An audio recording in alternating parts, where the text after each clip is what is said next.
Shalom semuanya, senang bisa berjumpa kembali dan saya berdoa kita semua dalam keadaan yang baik. Nah, pada kesempatan kali ini mari kita mencoba melihat kebenaran firman Tuhan yang terdapat dalam Kisah Para Rasul 9 ayat yang ke-36 sampai dengan ayatnya yang ke-42.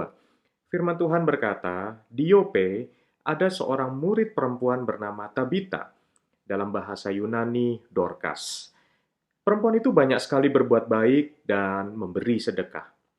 Tetapi pada waktu itu ia sakit lalu meninggal, dan setelah dimandikan, mayatnya dibaringkan di ruang atas. Lida dekat dengan Yope.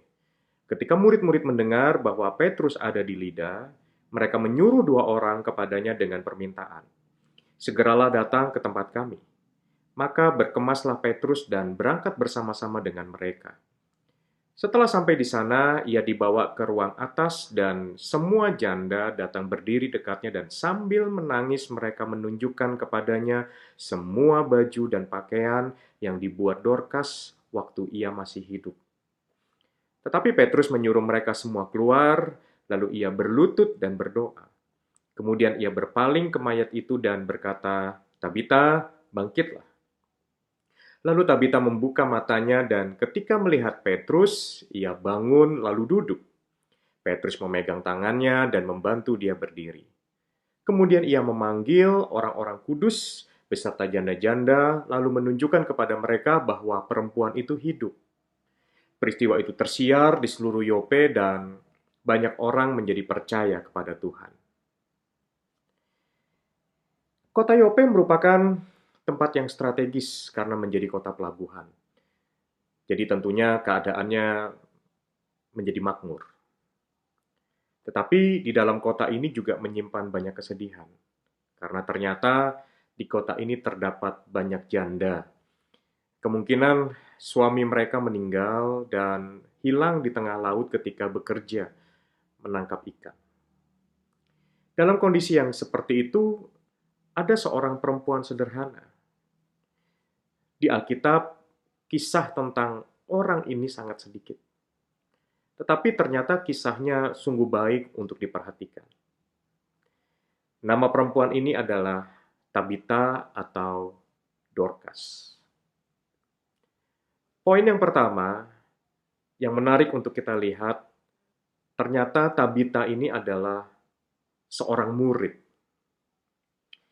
Tabita memiliki kualitas murid yang membuat terang yang ada di dalam dirinya itu muncul keluar dan menjadi berkat bagi orang-orang yang ada di sekelilingnya. Tabita belajar dari kehidupan Yesus, bagaimana Yesus mengasihi Bapa di surga dan mengasihi sesama. Sebagaimana Yesus menunjukkan kasih Bapa ke manusia dengan menyembuhkan yang sakit, memberi makan yang lapar, menghibur yang sedih, Dorcas atau Tabita juga melakukan hal yang sama. Kita lihat di sini, menjadi seorang murid bukanlah sekedar menambah pengetahuan tentang firman, tetapi ternyata ada kehidupan yang ditransformasi, ada gaya hidup yang dipindahkan. Kita semua tahu gaya hidup jemaat mula-mula yang dicatat dalam Kisah Para Rasul 2 ayat 42 sampai dengan ayatnya yang ke-47. Firman Tuhan berkata, mereka bertekun dalam pengajaran rasul-rasul dan dalam persekutuan. Dan mereka selalu berkumpul untuk memecahkan roti dan berdoa. Maka ketakutanlah mereka semua, sedang rasul-rasul itu mengadakan banyak mujizat dan tanda. Dan semua orang yang telah menjadi percaya tetap bersatu. Dan segala kepunyaan mereka adalah kepunyaan bersama. Dan selalu ada dari mereka yang menjual harta miliknya lalu membagi-bagikannya kepada semua orang sesuai dengan keperluan masing-masing. Dengan bertekun dan dengan sehati mereka berkumpul tiap-tiap hari dalam bait Allah. Mereka memecahkan roti di rumah masing-masing secara bergilir dan makan bersama-sama dengan gembira dan dengan tulus hati sambil memuji Allah. Dan mereka disukai semua orang. Dan tiap-tiap hari Tuhan menambah jumlah mereka dengan orang yang diselamatkan. Saya percaya itulah yang Tabita miliki. Kehidupannya berubah. pada waktu Tabita menjadi seorang murid. Hidupnya tidak lagi bicara tentang kepentingan diri sendiri, tetapi tentang kepentingan Tuhan dan juga mengutamakan orang lain lebih utama daripada dirinya sendiri. Yang berikutnya, salah satu kualitas murid yang dimiliki itu adalah belas kasihan. Ketika Tabita melihat ada banyak perempuan di sekelilingnya yang menjadi janda, di mana mereka kehilangan suami yang mungkin mati ketika melaut untuk mencari ikan. Banyak janda yang menjadi putus asa dalam kehidupan karena suami yang selama ini mencari nafkah sudah tidak ada lagi. Tabita hadir untuk meringankan beban mereka. Tabita ada bersama-sama dengan mereka. Nah, melalui Tabita, mereka bisa merasakan kasih Bapa di surga untuk mereka. Sama seperti Yesus, penuh dengan belas kasihan. Tabita juga menjadi pribadi yang penuh dengan belas kasihan. Nah, belas kasihan itulah yang membuat Tabita membuat banyak pakaian dan dibagi-bagikan kepada para janda. Tujuannya adalah untuk meringankan beban hidup dan juga untuk menghibur mereka. Melalui Tabita, kasih Bapa di surga dipresentasikan, bahkan bisa menyentuh relung hati manusia yang paling dalam. Poin yang kedua, yang menarik dari kehidupan Tabita untuk kita perhatikan. Tabita menyadari bahwa dia punya keahlian menjahit. Tabita ingin melakukan kebaikan melalui apa yang dia punya. Dan ketika dia lihat di dalam kehidupannya, ternyata dia punya kemampuan atau keahlian di dalam menjahit. Nah, jadi dia ingin membantu janda-janda yang kesusahan melalui potensi yang dia punya. Kita lihat di sini bahwa Tabita tidak tunggu kaya dulu baru mau menolong. Dia mulai dengan apa yang ada di tangannya. Apa yang ada di tangan Tabita? Jarum dan benang jahit. Nah, perlu kita perhatikan di sini. Ada hal-hal yang bagus untuk kita lihat dengan sungguh-sungguh. Bagaimana cara Tuhan membebaskan bangsa Israel dari orang Filistin? Dengan batu yang ada di tangan Daud. Bagaimana Tuhan melepaskan bangsa Israel dari perbudakan Mesir? Dengan tongkat yang ada di tangan Musa. Tongkat yang akhirnya membuat Musa berdiri di hadapan Firaun. Tongkat yang sama yang ketika diangkat membuat air laut terbelah menjadi dua dan bangsa Israel bisa menyeberang. Bagaimana cara Tuhan memberi makan orang banyak yang lapar? Melalui 5 roti dan 2 ikan di tangan seorang anak kecil. Kemampuan yang Tuhan taruh di dalam diri kita itu adalah untuk menolong orang lain. Jadi kalau kita lihat, ada kepentingan yang lebih besar. Ada kepentingan kerajaan surga di dalamnya. Jadi, ayo, pakai potensi kita untuk kepentingannya Tuhan. Kita bisa melihat di sini bahwa tangannya Tabita menjadi lebih rajin daripada mulutnya. Lebih rajin berbuat baik daripada rajin gosipin orang lain. Lebih rajin bersedekah atau memberi daripada rajin menghakimi sesama.